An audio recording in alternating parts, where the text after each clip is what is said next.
my microphone, and now they're gonna be able to hear you guys.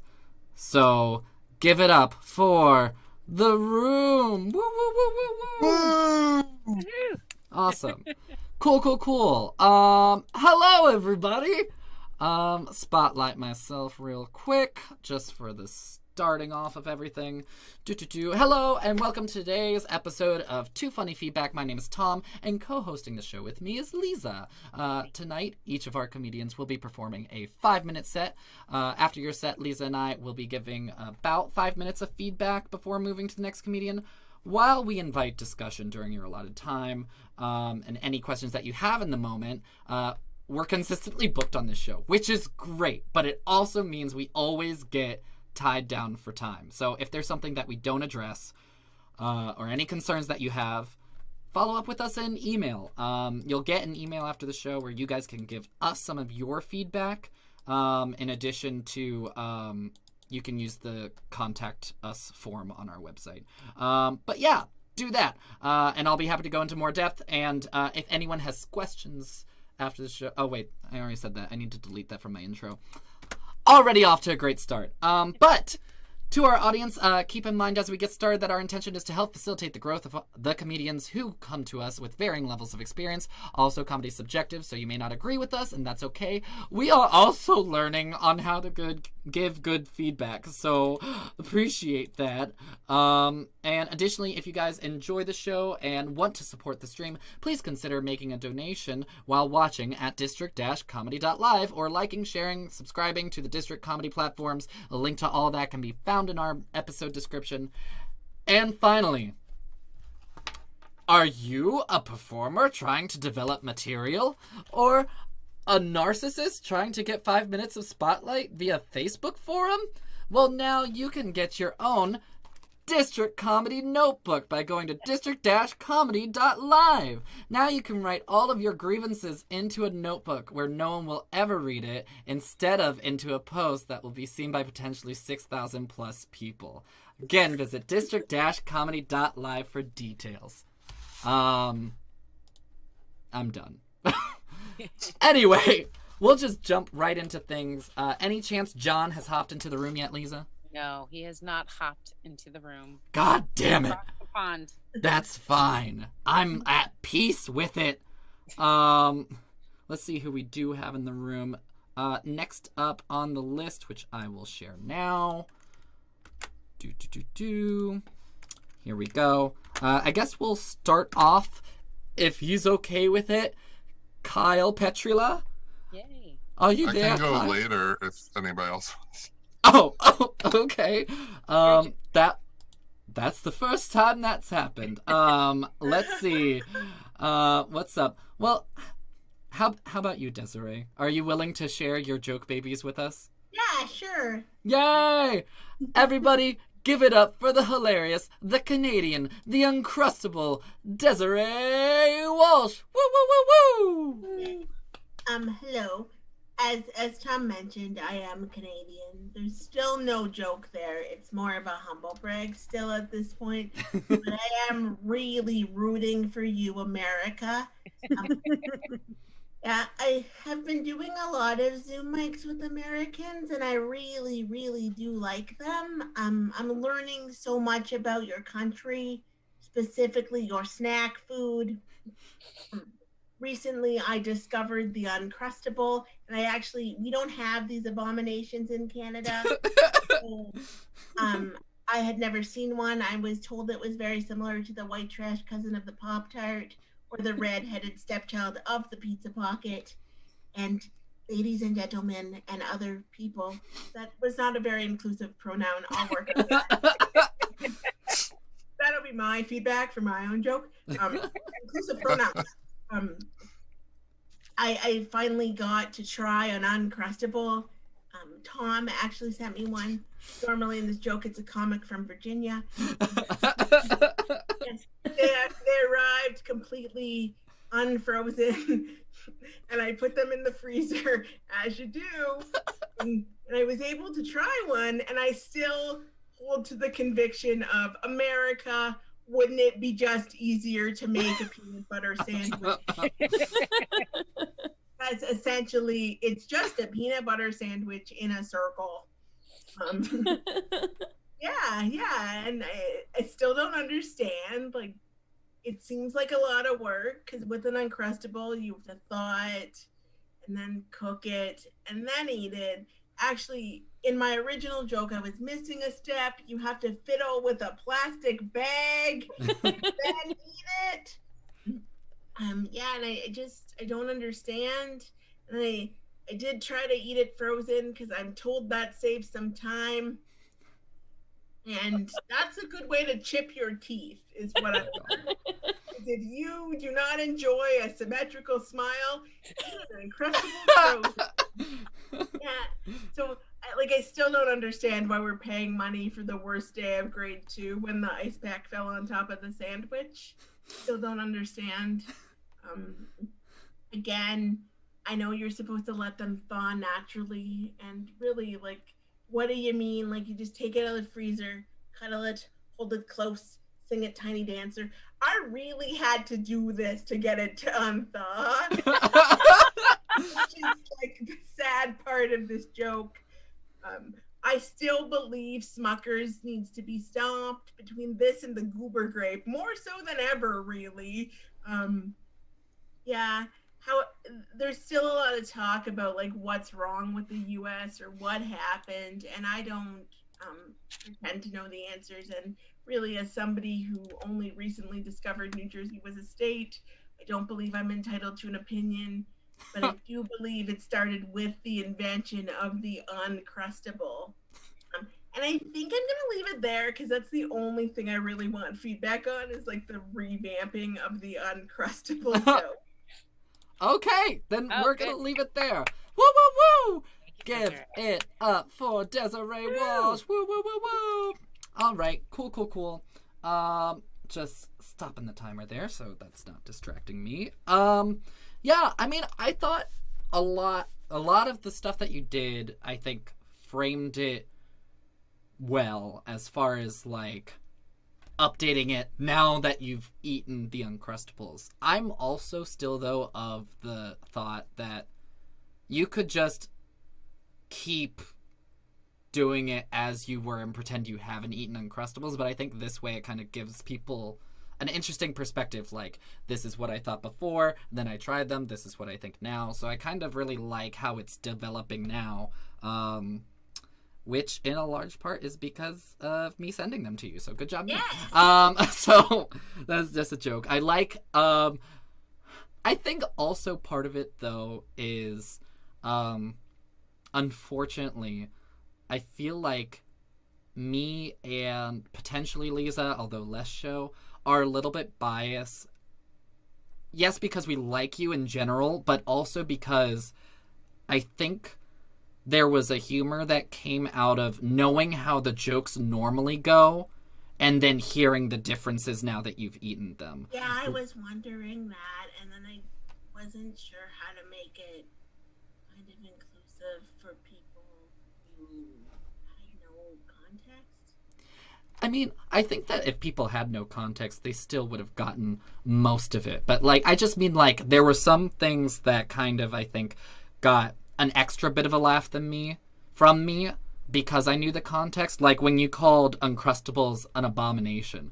Like, I think that joke was, like, other than that word, pretty much identical to how you normally say it. So when I heard abomination, I was like, oh my god. Because I'm also, like, I don't know. Like, I'm sorry you had your hopes up, but yeah, they're just sandwiches. They really just are. Like, for anyone listening at home, it's just a circle peanut butter sandwich. Just a circle peanut butter sandwich. But also, I think in general, again, compliments, but I love how self-aware you are. And I think that that is a really valuable skill for people who, like, just things don't go according to plan. It's a great way to kind of improv your way through any challenges you're having. Like, if something is new in your set and you're trying it, I think just, like, acknowledging it, like, in the set,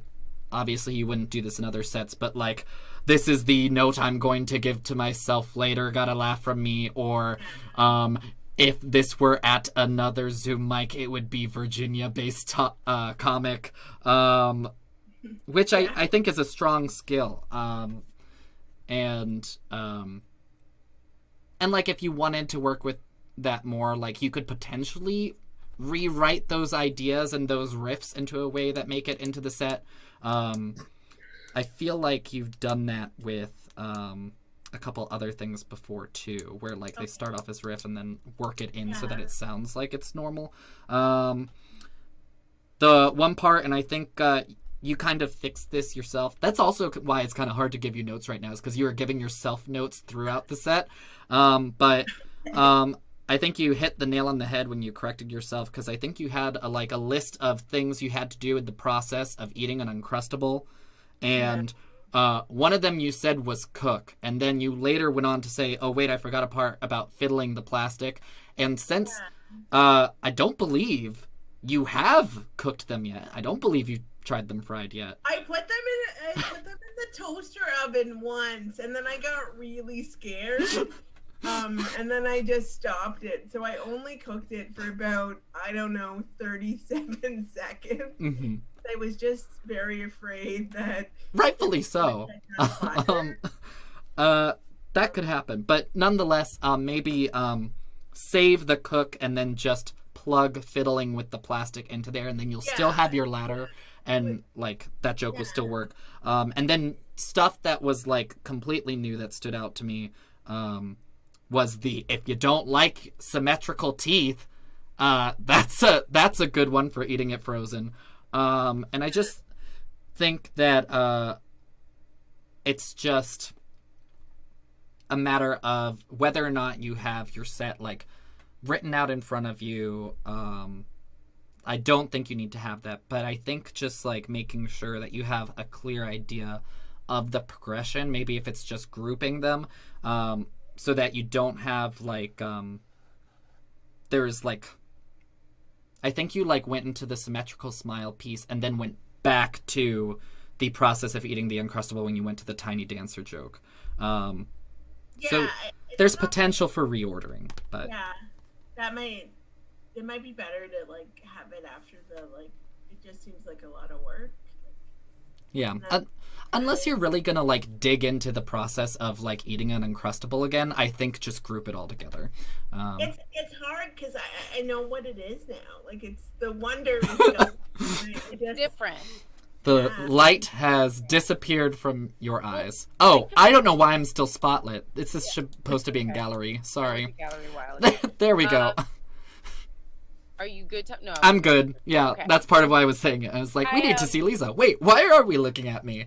So I really love how you start, like, the humble brag, and I love the whole rooting for you. We've gone through, so a lot of this material I'm familiar with, but something that struck me with all of this is you have this great, what I think Tom referred to, and I call it like breaking the comedic fourth wall. It's sort of like you're doing your set and then stuff happens naturally and you sort of are commenting on yourself on that, and that's sort of breaking that fourth wall. And I feel like the general notes, like the grouping your stuff together, is great, and that's something you can do. But I think part of your brilliance of your humor is that you're naturally, like, you have those bullet points, but you allow room to breathe for what's happening in the moment, or if there is something that occurs to you, you break that comedic fourth wall. You're essentially sort of breaking the own structure of how stand-up comedians do their jokes, versus then you're like, oh, look at me commenting on myself in the moment, which was brilliant. And it also breaks up the rhythm, which I enjoy, because you have such a good, like I said, I love that you invite us in. We feel like your friend right away, and you're kind of like, and I love that.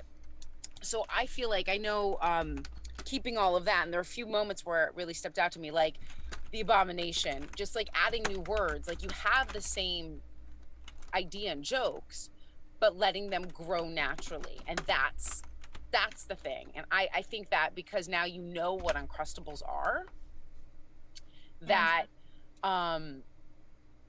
you can have a before and after. Like, you can have the set that you normally know, and then it's suddenly like, and then they came. And then that is sort of what you can move, like it can be a two-parter. You know what I mean? Like the before I knew what it was, and now the reality of it. And it's Just changed. the peanut butter sandwich. Yeah, and I like that you deliver, and I think that is, and that I loved how you added and filled in the plastic bag. So there's a lot of plastic bags, America. Like there's so many places you could go with that, and I feel like those are naturally going to occur to you as you're doing it because you're so familiar with the earlier material that naturally happens. Okay. So I think allowing yourself breathing room. Okay. I find that when you because a lot of this stuff you're really familiar with, and with the newer stuff, just allowing the moments to land and let that natural moment happen. If you have to have a self-commentary thing, or I love that when you go back and say, I forgot about this other thing, it's awesome. Like when you add that in, it brings a spontaneity to it, and sort of lets us be with you in the moment discovering it, versus, which I enjoy, which I think is a real a gift of yours. So like the symmetrical smile, which really got me, or so I think you can allow yourself the before and the after. The set can feel different for you as a storyteller because there is a before and after now. And if you find that the after doesn't work as well for you, you can let that go. Like we don't have to know you ever really have it. If the experience itself wasn't useful, if it ruined Uncrustables for you forever. And I had this idea, Tom and I'm not broke sure comedy. if you want to explore it or not. If you have any left, because I'm sure you dug through all of them. But you know me, I like a little prop humor, but I don't know if that would ever be helpful to you to be like, and here it is. I don't know if because the thing is we see them in the boxes, but to see the one that you got, we're like, I don't know. You don't have to. It's an idea.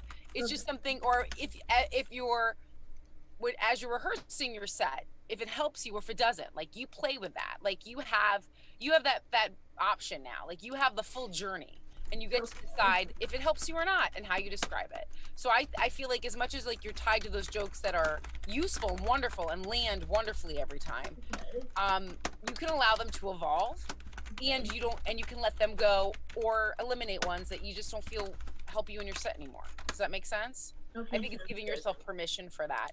And I really want to note something.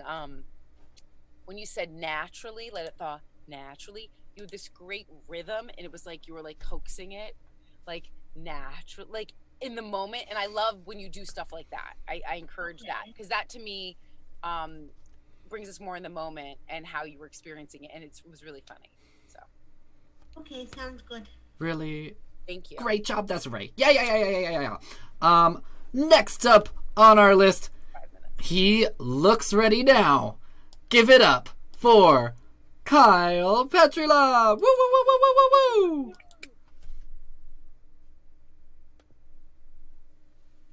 All right.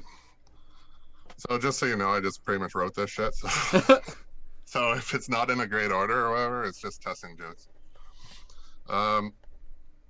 So Easter is coming up, and to tell you the truth, it's my least favorite holiday because I look like Jesus and crosses are uncomfortable. All right. But like he's supposed to come back, right? And it's like, he walks into a church, sees himself on a cross, and everybody that's supposed to be worshiping is wearing a cross. I'm like, that's kind of traumatic, isn't it? But does anyone else have these like negative people in their lives, right? Like, you wake up and you're like, it's great to be alive, and they're just dying to correct you. Well, I have a special name for these people. I call them Mom and Dad.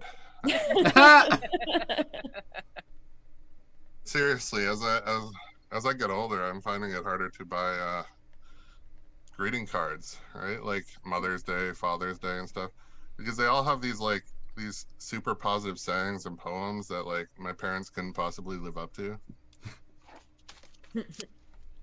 Like, you're the best.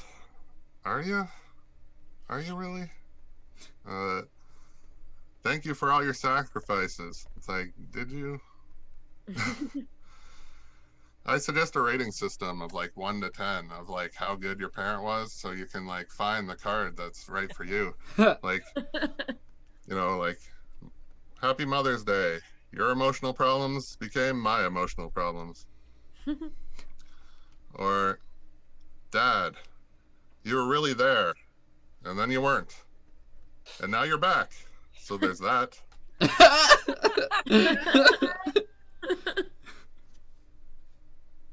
Dad, you were like a father to me. All right.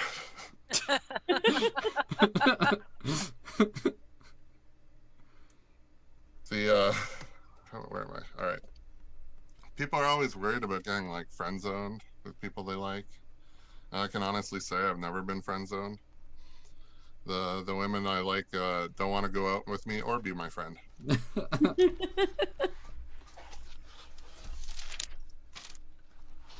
New material, but I have a few. All right, so I saw some clickbait on. It was like celebrities you didn't know died in 2020, and I had a picture of Kevin Sorbo, and I have some sad news.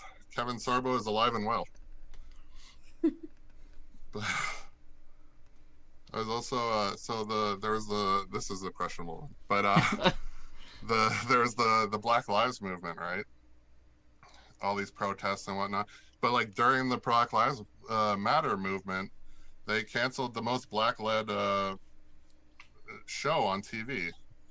Yeah, Cops was canceled. Oh, all right. They just stopped showing it on TV. Still happens. All right. I think that's it for me. All right. Thank you, Kyle. Give it up for Kyle Petrila. Woo, woo, woo, woo. Moving it to gallery view like I'm supposed to. Awesome. Stopping the timer. These are actions that are happening. Ooh, he's disappearing. I'll get started. I liked a lot of the new jokes that you had. You said I believe the stuff that was in the beginning of your set was newer, which I feel like a little bit is just like they'll get more laughs as you have the confidence in them, but especially because I think that like people ask, at least in like corporate shows a lot, they'll like ask for something like holiday specific humor, and it can be really difficult to pull off. But I thought that the Jesus jokes were really funny. I don't think you used this word, but basically the one with the premise that like seeing himself on a cross and like everybody wearing crosses would be triggering. I thought that was a new twist that I haven't heard before, pretty strong. And then I've talked about contradiction jokes before. I don't know if I called them that before, but the ones where there's like this dark difference. And it was really funny the way that you did it, because rather than it was like one thing being really positive and one thing being really negative, it was like one was like fueled with a lot of like, one statement was fueled with a lot of emotional energy, and then one was just like super neutral, was how I felt about the whole mom and dad greeting card segment. It was rather than being like, Dad, you're the worst, blah, blah, blah, with Dad, you're like a father to me, which I thought is like, this is a card with a statement on it that is a fact, and you're that.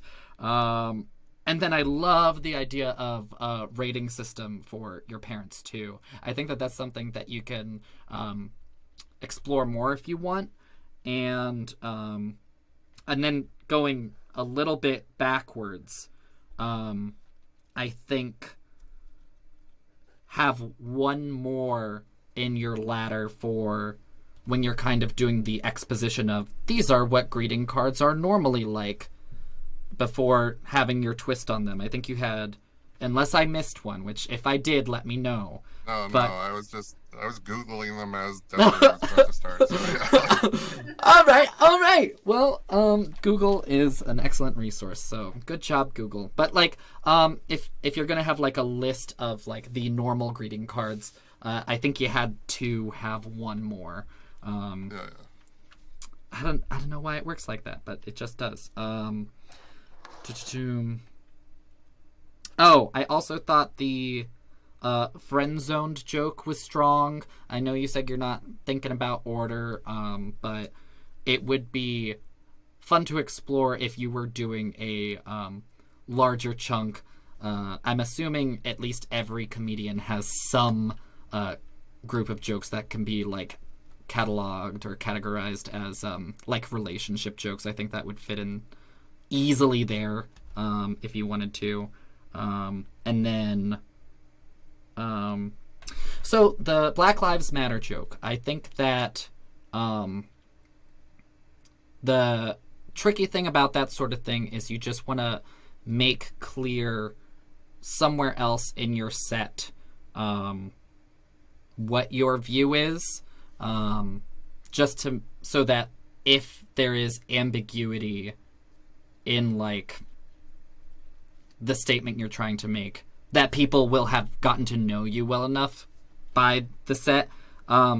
Like, I feel like I got what you were trying to say with the joke. And then I think that the way that you handled it was also great. Like, sometimes if you notice that you say a joke and it doesn't necessarily get as much of a reaction as you're looking for, acknowledging it is a great way to, like, break the tension and, like, I know it got me. I think Liza at least too, if not the other people in the room, got us right back on track with you as far as, like, laughing and strong finish to the set.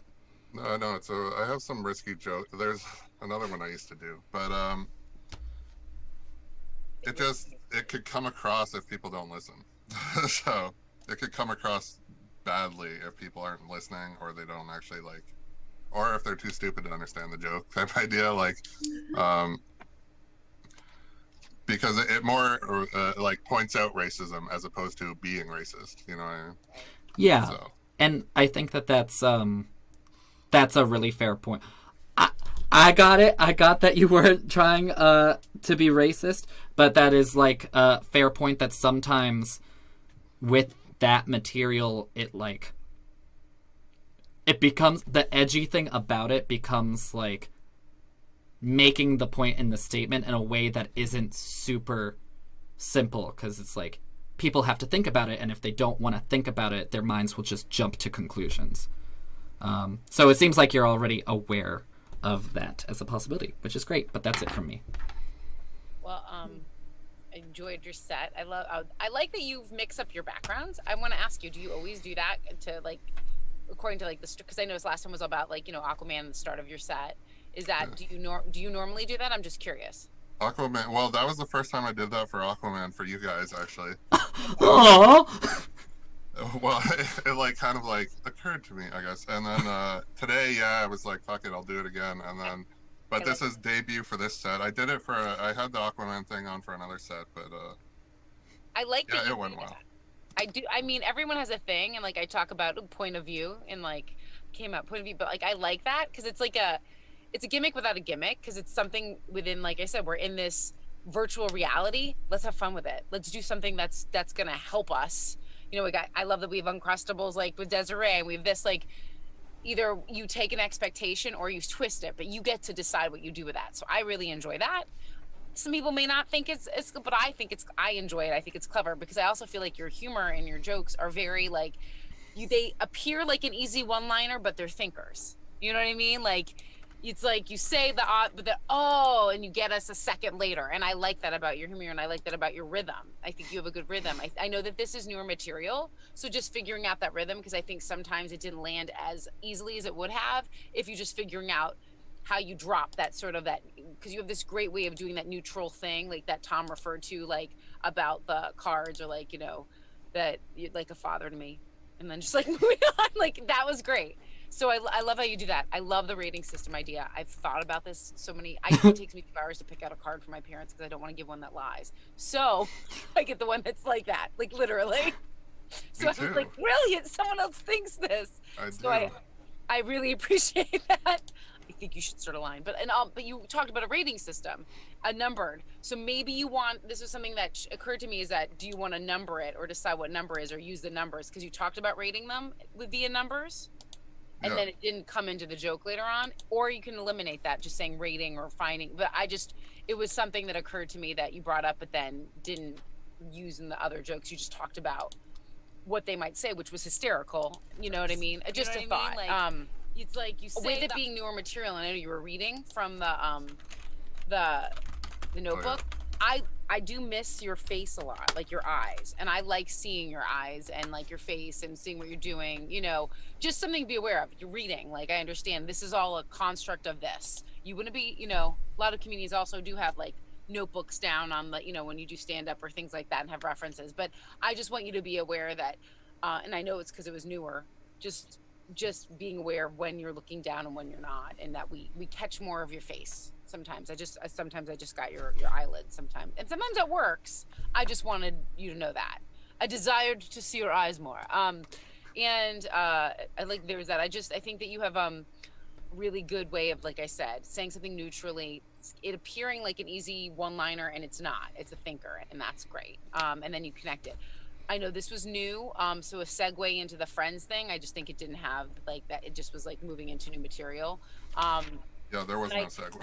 Yeah, no, there doesn't have to be. It's just something to think about and how you work, like, you know, talking about rating people, you know, I don't know if you're rating someone going into Friends, you can simply sort of, you know, connect those dots. I think the Kevin Sorbo thing will work, especially because he was the one that like just got called out for being super racist, like about the stuff because I love it. I know Lucy Lawless, like, because I loved all that shit. She called him out, which was awesome, but like that he's still, you know, there was just, it's there. It just, I don't think it landed as well because it just didn't have the rhythm as normally. Like you have it in there. And then the last part, the cops thing, it will land like because I get it. There's a lot of jokes there. I think that Tom makes a really good point about making who you are, your view about that known, kind of, so that we know who you are, so that when you do touch a subject matter which is got tension to it. In general, people have opinions and strong feelings, but there doesn't mean we can't joke about it. That's what I love about comedy. I mean, last week people weren't on. Like last week we had a whole guy whose comedy set's about his suicide. Like, and it was funny. Even laughed just thinking about it now. Yeah, like, it was funny. There's a way to what I think is brilliant about comedy is that we're laughing at things that often are like really awful, you know. But we have to find the humor in it. So I think that there is a way to touch on that, and I think you're on the right track. I think that Tom makes a good point that you knew right away if it doesn't land or how it lands. You know, you reacted to that really appropriately. I might just get to know you a little bit better before that comes in, or flush out like if you have more of a segment that surrounds that joke. But that's me. And by the way, this just occurred to me. I'm going all the way back to the beginning. I loved all the Jesus jokes because I'm also a Catholic, or was raised a Catholic. So my child's a Catholic school. So she sings a lot about Jesus. And but I thought that was really funny because it wasn't off-putting. Like that's, to me, religion. Everyone, you know, should be able to joke about that shit. So I really enjoy that. By the way, so. Yeah, that's pretty much it. Just you have a rhythm, you have a thing, and playing with that, and as the material becomes, you know, that like not just reading it the whole time for most of it, then that rhythm will be even more so. But it was really funny, so thank you. Oh, thanks. Cool. And then I would say we're moving on, but Liza also made me think of, if I can say real quick, just because it was an idea that made me giggle, and I hope that you can find some joy in it. But, like, maybe instead of rating the, like, cards for your parents on a scale of 1 to 10, that might be a room for another joke, too. Like, instead of it being, like, a 5-star rating system, maybe it's, like, 1 out of 5 packs of cigarettes or something. Like, I don't know. Maybe that's... If it doesn't gel with you, don't worry about it. We're just gonna move on. There's a lot you can do with the rating system. How you ever want to rate? How many packs of cigarettes Dad actually came back with? Yeah, something like that. Or gallons of milk. I don't know what people are lying about buying at the grocery store nowadays to leave their families. Whatever the new Gen Z thing. Maybe that can be a card. All right. Yeah. I left my family for TikToks. Never came back.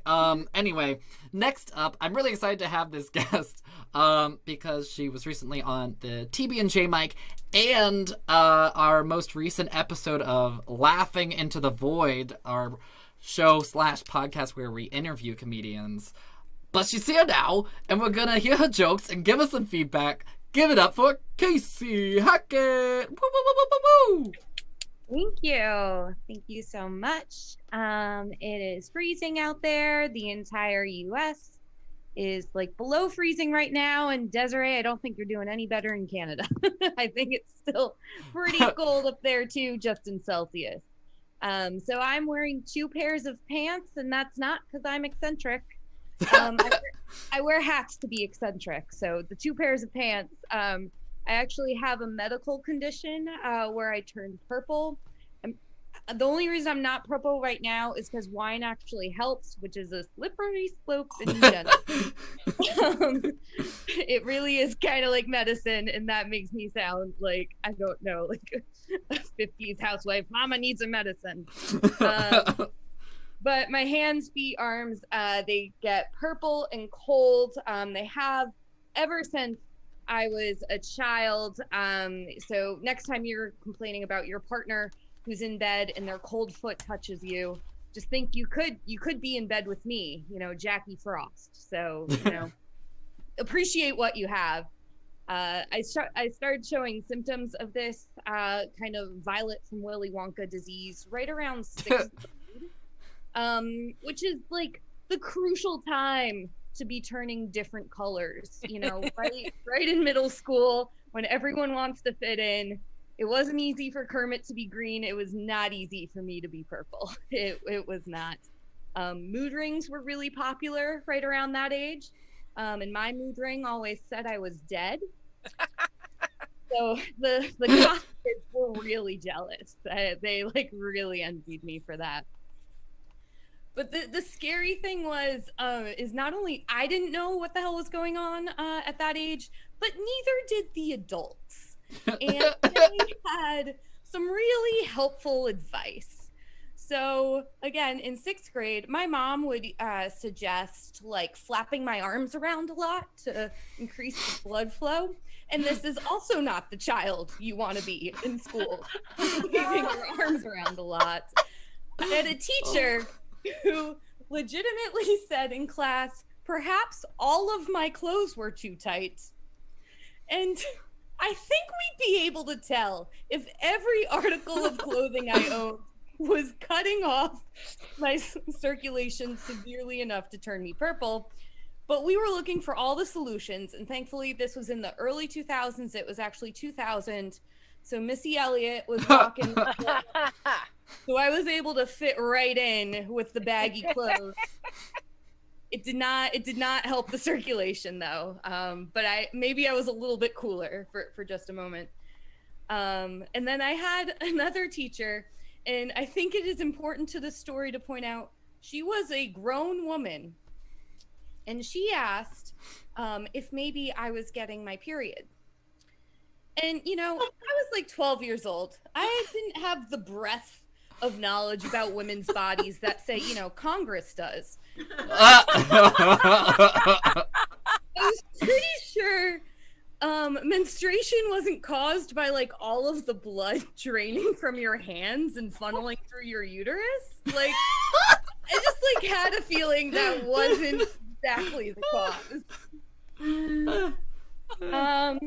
So even though I was scared and confused, like I said, this was right around 2000, and something crucial happened. That was the year the first X-Men movie came out. I was clearly just a mutant, I had superpowers, the ability to mimic a corpse, not like what I would have chosen like as the superpower, but I was waiting for those other things to kick in. Spoiler, I am not an X-Man. I got diagnosed, it's a condition called Raynaud's phenomenon. It's always good to get diagnosed with something called phenomenon. That means they really know what's going on, like they're just throwing anything at the wall. Like, was the purple conspiracy theory taken? And in fact, this was 2000. So the purple conspiracy theory was taken. People were very concerned about Teletubbies' sexual orientation. So that was already in use. All right, I think that's all I got for this. Cool. Keep it going for Casey, everybody. Going to the gallery view. Yeah, to the gallery view. Anyway, okay, yeah. Jumping into it. I don't know if you want to leave that as your background. I don't mind it. Okay, cool. Awesome. It actually helps me remember, oh God, what was I gonna say? What was that part of the set? Oh yeah, when Missy Elliott was dressed as trash bags. I thought that was really fun, and I think that most of it you could even use potentially for, like, you know, the cleaner shows. There's only like a few adjustments that might have to be made depending on if you're just doing a clean show versus like literally a kid's show. But you had good material. The Jackie Frost reference got a laugh. I liked the Violet and Willy Wonka disease. I wonder if there's a way to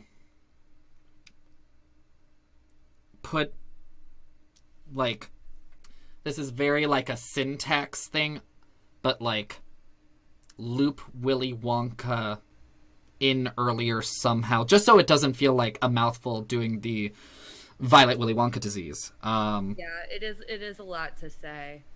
But that being said, okay, so another, and this is just an idea that I had, but one of the notes you ended up filling because I wanted to know the scientific name for the condition that you have. So the Raynaud's phenomenon. For some reason, and again, this is one of those things where I'm going to suggest it, but do with it what you will. Maybe I'm just a loser nerdy nerd, but I love the idea of, since you mentioned Kermit earlier in the set, if that could be where you mentioned the scientific name for it, just because Raynaud's phenomenon. Phenomenon.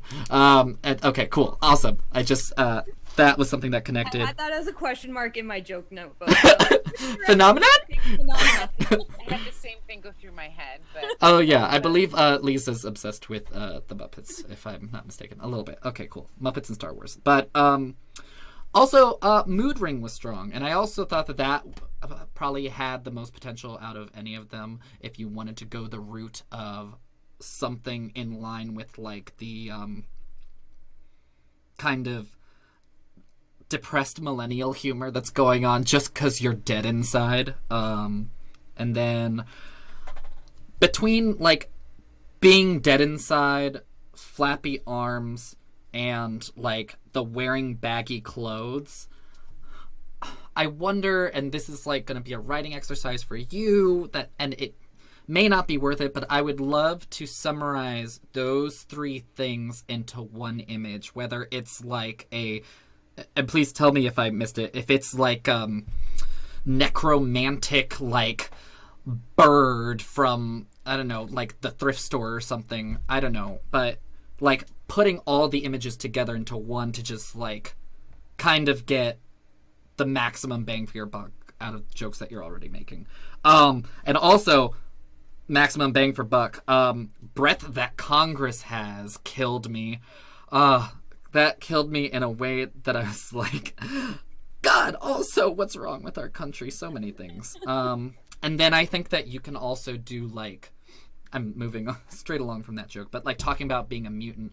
I think at the end, what was the purple thing? Was that the mutant name? The Purple Terror? Purple conspiracy theory was Teletubbies. Right. And I was trying to remember. Tinky Winky? I don't know. I might have gotten a little bit jumbled at the end of your set just because I was, like, trying to write and listen at the same time. But if it would be helpful, maybe, like, do, like, a list of, like, what your mutant name would have been if you'd been on the X-Men. Like, especially whether it's about being purple, whether it's about, I think you said, like, disguise yourself as being dead. Like Possum Peggy. I don't know. Like, for playing Possum. But anyway, overall, very strong set and surprisingly clean. Not that I judge people if they don't have a clean set, but good my stuff. mom would be so happy. So happy. That'd be so funny if I didn't drop so many F-bombs. Yeah, but also drink your wine, say your words. Lisa. Oh, I really enjoyed this. Thank you. I love that you. I always say when you start off strong, you address the audience, like that you acknowledge, because in this Zoom reality, it's easy just to not acknowledge that part, or like, oh, we're all still an audience. Maybe we're not in the same room, but we're in a Zoom room. So I love that you like acknowledge, you know, Desiree's in Canada and talking about the outside. Something that occurred to me about that too is like, because your background, which I have to say I love. I mean, maybe it's just because I love as the director, me or someone like sets and things.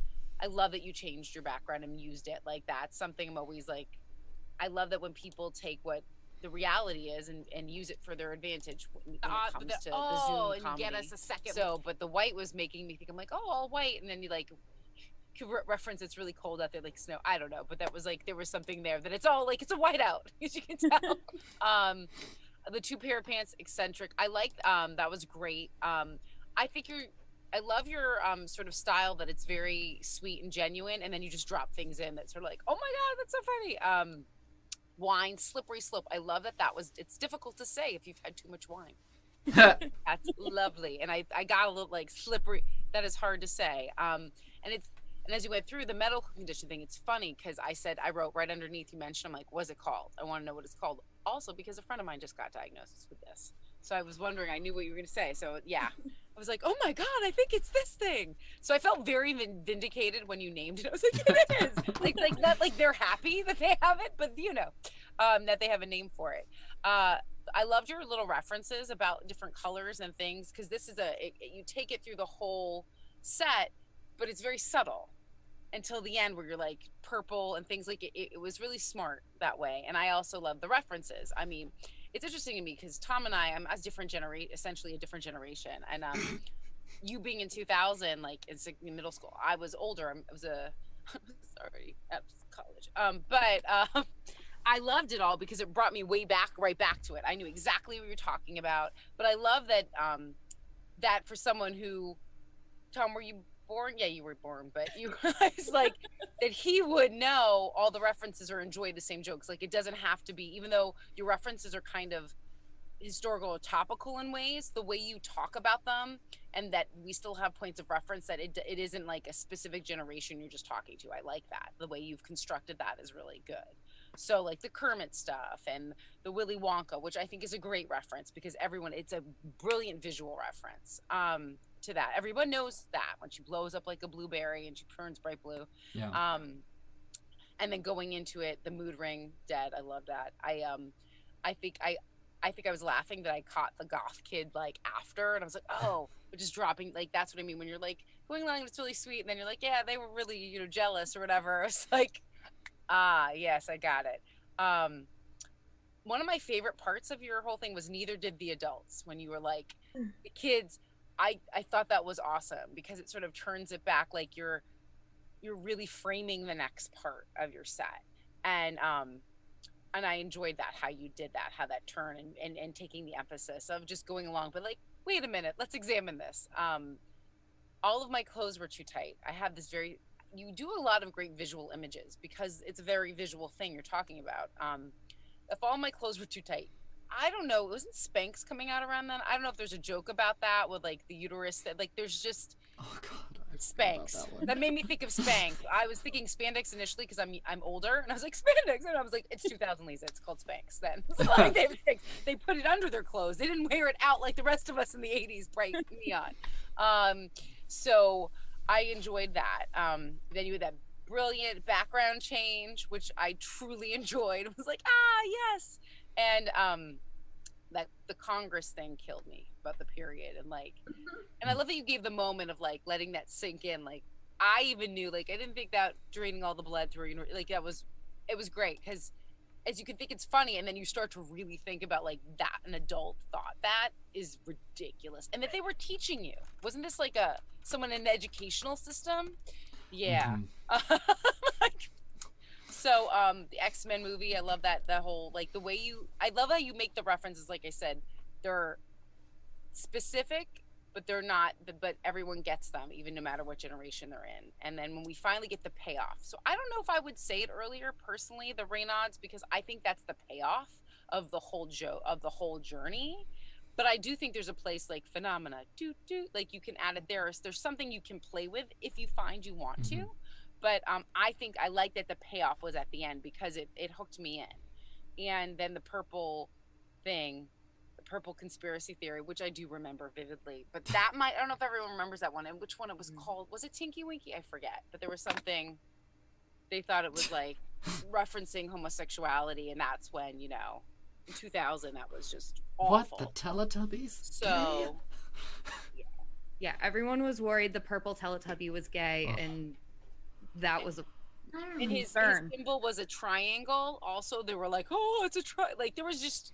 It's a trap. Was that? Yeah, it was a triangle. So they like thought I'm it was stuck in the triangle. Sorry. Pink triangle for like they were all. I mean, people were just. Look at what they're doing today. They're just I know.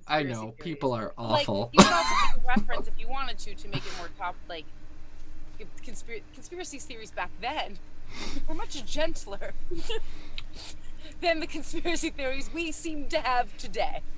So, part of the journey. And you mean if you wanted to even change the background to the purple, that would help, probably. The thing in the at the end to finish it out, I think that'd be great. So, yeah. But thank you. Thank you. And I don't know if this would maybe marry both what I and Liza were saying, but then maybe keep the Phenomena, like the name for it, as the payoff at the end, and maybe have the Kermit thing just after it. I don't know. But there's like fun stuff to play with the order of it. Okay, but yeah. Up next, we have our final comedian for the evening. I'm so excited because I've seen him on the TB&J mic before. Excited to see what he has brought with him today. Please give it up for Marty Fiddleman. Woo, woo, woo, woo! Thank you very much. Listen, you don't have to adjust your camera. I am older. You don't have the problem. Adjust it. I'm older. I can't help it.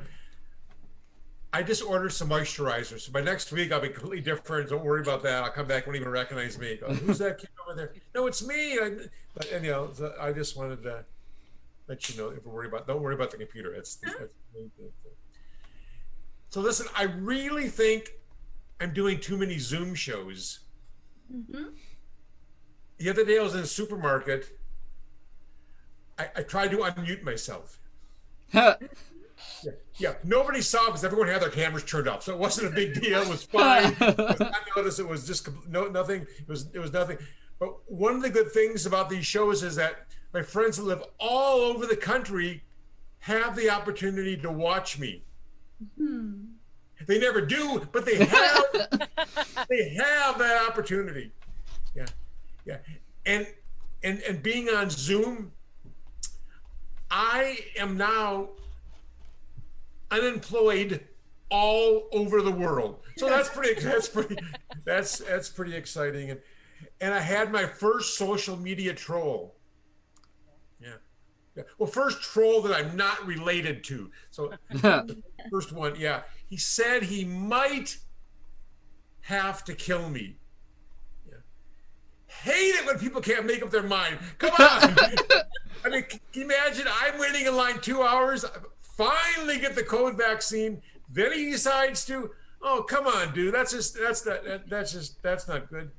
And I hate to give you bad news, but I'm pretty sure there's 2 L's in kill. You had one. If that's gonna be, I don't know if you need a spelling class, but anyhow, if that makes a difference, let me know, okay? Yeah. And look, it's tough getting older. Even sex is a challenge. And I already do cardio. How much cardio do I need? Come on. I exercise. I walk 5 miles a day. And that's just walking to the bathroom. Huh. Yeah. In fact, my goal tonight is to be able to not have to pee for 10 minutes. That is success. Yeah. That's success. And recently, like, this young kid thought I was an older guy, which is ridiculous. Just because I'm dating his grandmother. I mean, come on. That's crazy. I mean, she's not pregnant. Thank God. Just herpes. That's no big deal. It's fine. Herpes. That's great. And of course, she's not pregnant. Yeah, she's on the pill. She's not pregnant. She's not pregnant. And you probably can tell I was adopted.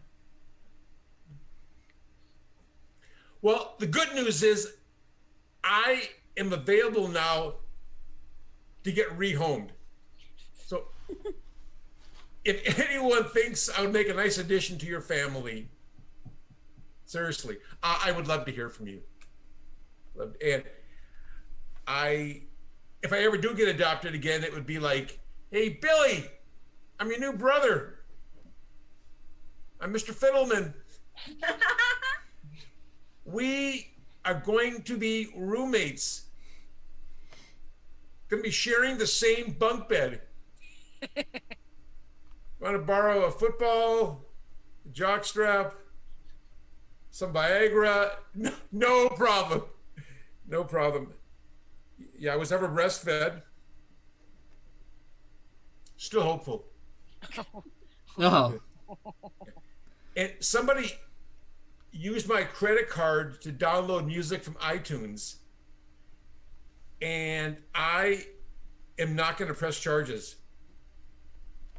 Instead, I would like them to please show me how you do it. I can't figure it out. Show me how. Get the damn music on. I mean, that'd be great. We'll leave it at that. Okay. Thank you very much. And here's Marty. Whoa, whoa, whoa, whoa! Keep it going for Marty, everybody! Whoa, whoa, whoa, whoa, whoa! Okay.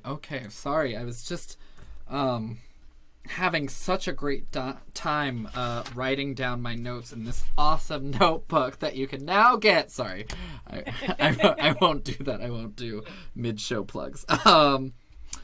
Okay, all right. Let's see. What have we got here? I really liked the start of it. Like, I think that those sorts of jokes are really effective when you can put like some real acting behind it. I mean, Lisa will probably talk about this, but like you start off and I'm really like not sure if there's like something going on with your camera that's wrong with it, and it's like, no, I'm just old. And then I wonder if that could be a fun place to play with the idea of the different filters that Zoom has too. Like, don't adjust your cameras. It's not a filter I'm using, blah, blah, blah. Filter issue. Okay. Yeah, there might be somewhere to go there if you want. And then I loved the thought I was on mute in real life, but everybody's cameras were off. They didn't see it. And I just, this is like me personally, really relating to the joke as far as like, people, they never do watch the shows. They never do. You mentioned that in the like comedy of like doing too many Zoom shows and how, yeah, that one just. Sorry, I didn't get the last sentence you said. Oh, just the joke that you had was really strong for me about doing a lot of Zoom shows, and like your community knows that you do them. They still have never seen them. It's really easy to do because it's on Zoom, but they haven't. And I wonder if you can connect that maybe. I think it'd be fun to connect that to your hater, actually, because what I have found, not personally maybe, is that the people who are like the haters sometimes engage more than the actual community, which I think could be fun. Oh, the Zoom haters, yeah. Yeah, just like because you were talking about like getting the having the troll on Zoom, and it's like, yeah, he's saying all this stuff about me in the comments while I'm doing my set, and it's my most engaged with post. Like there's just like a sort of irony in it that I think you could play with. And I loved the like correcting grammar stuff. I always find that to be true, that like the angrier somebody is, the less they remember about spelling. And then I wrote, and then I was wondering, because I just think there's a lot to delve into with having a hater. It's a really great opportunity that this person has given you comedically. And I wonder if like even in your joke about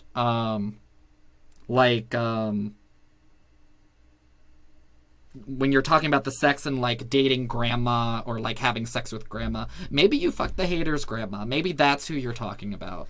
Tie it back to that. Maybe that's too like too crude. But that's where my head went. Oh, well, I don't say anything graphic. It was just, just the Viagra, like referencing it, that it was like sexual, kind of. Yeah. Or I guess that was like with the brother joke. It always happens, unfortunately. It's like the last set of the night. I start like jumbling parts of the set together. So please point out if anything I say doesn't make sense. But I'm trying to say that you had like mentioned something about like grandma, and then I was like, oh, maybe fuck the hater's grandma. Anyway, and then I thought that you were going to lead up the can you tell that I was adopted, with like a reference to how you look. And I'm not sure if that was intentional. Like I kind of thought you were gonna like follow it up with something like, you can tell by the way blank that I'm adopted, which I think maybe leave even more of a gap if the intention is behind the irony that like there's nothing that you would be able to like, there's nothing you can see about somebody that would be able to make you tell that they're adopted. So maybe make that gap longer, or like find a twist on it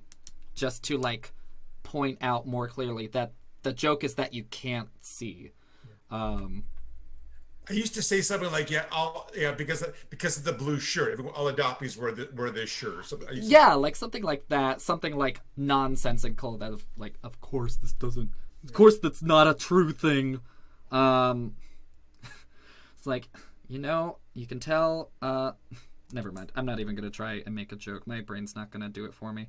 That being said, I'll finish off by saying I really liked, and I think it's like one of those like a little bit like, ooh, you feel guilty about laughing at jokes, but the whole like, I wasn't breastfed, but I'm hopeful. I thought that was really clever, really short, and it made me laugh, and it also made me feel a little bit bad for laughing.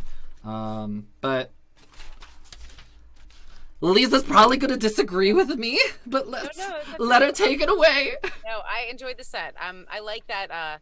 Yeah, and it's funny because I wrote down the same thing. I like that you went right with like, I'm older. I think that was a great way to just address, and it's obviously a big part of your set.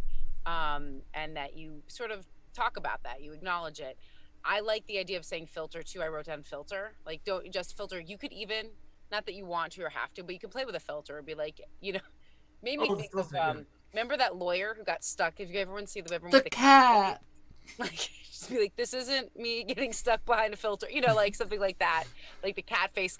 That was hysterical to me. Anyway, but using the term filter, old legs, and I liked that though, and acknowledging all of that. And I really enjoyed the trying to unmute yourself, because I think that the great thing is, yes, you're acknowledging the difference possibly in the other comedians in your age, but also you're also acknowledging the reality. I am a big proponent of acknowledging this world we're now performing in, because if you were performing in a live audience, you'd be acknowledging that too in a different way. There'd be immediate response back and forth. I'd have different material, yeah. Yes, right. So I think that's I love that you've embraced that. I think that's smart, and I think it only helps connect us more to your audience, because we're all we're all using a device to connect to each other. So let's talk about it. It is a universal language right now, literally.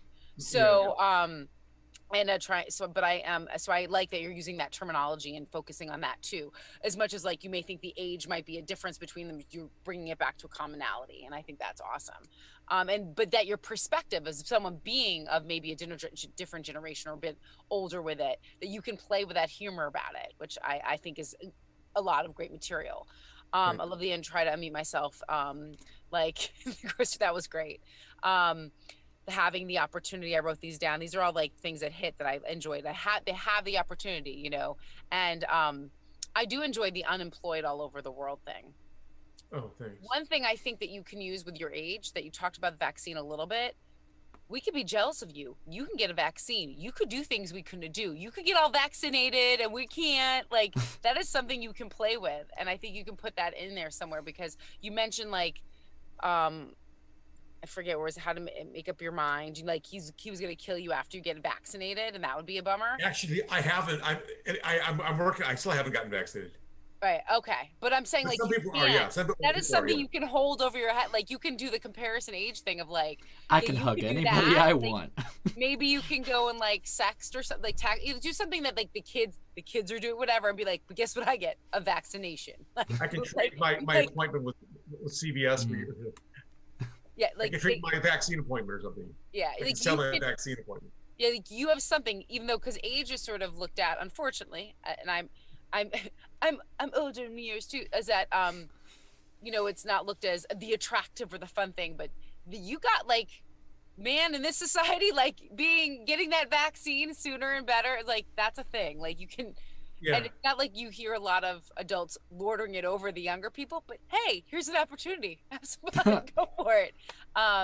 So I liked that. I liked that the spelling thing and the kill thing. I thought that was fun too. Talking about cardio, the exercise, walking to the bathroom, and tying that in, that segue. You talked about like the grandmother and not pregnant. I think that it hit, but then I think you kept circling it a little bit. I don't know if it can tighten it just a little. Like it landed, and then I thought the joke about the STDs was funny, herpes, because that's sort of like old school. Like, because I know that I worked in a retirement community, and like the STD rate is like really high in that community. So like, that's what I heard. Yeah. That. It's because they weren't of the generation that had protected sex, and they're old. Like, it's not like something that, you know. But so like you can even be, that's another thing, I don't know if you want to brag about it, but there's something about when you mention herpes, that's old school. Like that's my thing about STDs. Like that's an old school STD. I probably can I can probably drop that one. You don't have to. I know I'm saying you can use it, but I'm saying like you can have more fun with it and refer to it. It's another moment of like where you acknowledge the age gap, but in a way that sort of like you're cool for it. You know what I mean? There's something they're like, hey, I do enjoy that the whole adoption thing, like Tom was saying, how giving it more space so that or saying a nonsensical, because obviously you can never tell anyone's adopted by looking at them, and be ready to be home. The bunk bed thing. I love Mr. Fiddleman. Like that was funny. That was really funny when he like. My brother, Mr. Fiddleman. My brother, Mr. Fiddleman. Being in a bunk bed, like.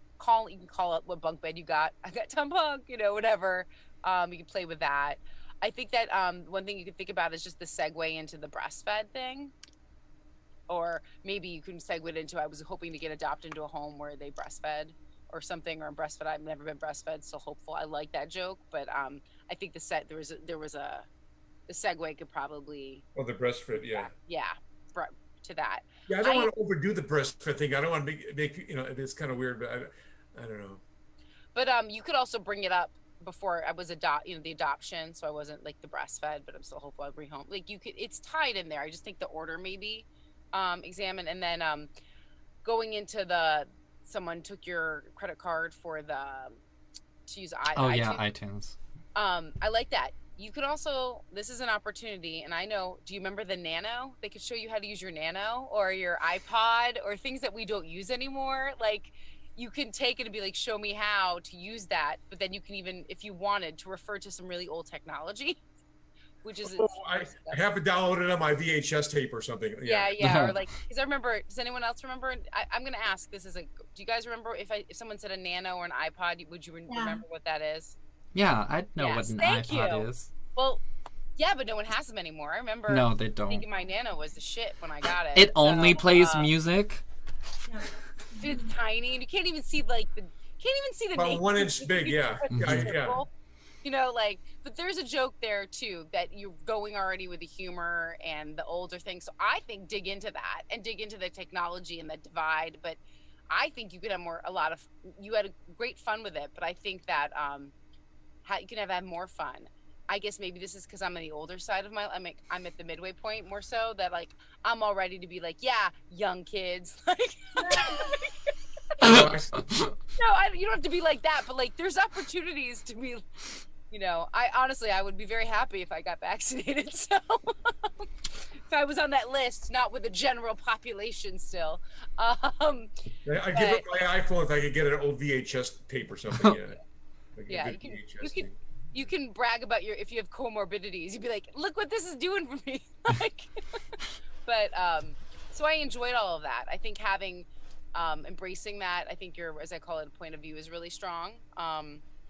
And just having fun with that and tying those little bits together would be great. Okay. Thank you Cool. for joining us. This is your first time and Casey's first time on this one. I know that, but thank you for joining us tonight. I know, as I say, for every time we do this, I just always am so grateful for the comedians and for Tom, like being willing to say, here's my comedy. Doing comedy is hard enough, and saying, hey, give me criticism on it. So like in real time while we stream it. So that's a lot of risks to take in one, like, you know, one after the other. So my hats are off to you, all of you guys, because that is risk taking and also wonderful. So thank you. Yeah. Thank you very much. Even more risky when the people giving you feedback are as sleep deprived as I am. Woo woo woo woo! Yeah, sleep deprivation. Yeah. Tom and I decided our set would be closets. I'm in a. Oh yeah, that was definitely a conscious choice. Anyway, I'm gonna take us out of here. Big thank you to my co-host Lisa, to the comedians for being so open to feedback, and of course to our awesome audience, all three of you. Don't worry, Brooks, I did see your comments in the chats. I'll see you Thursday. It's my co-host for TV&J, if you guys were wondering. I think he just said something like, hi guys, and then somebody else said something, but I didn't catch their username fast enough. Anyway, all three of you are great. No. Trolls are good. Not yet. We got rated on a show the other day, but that's a story for another day. And then I looked it up later, and it was a good thing, I guess.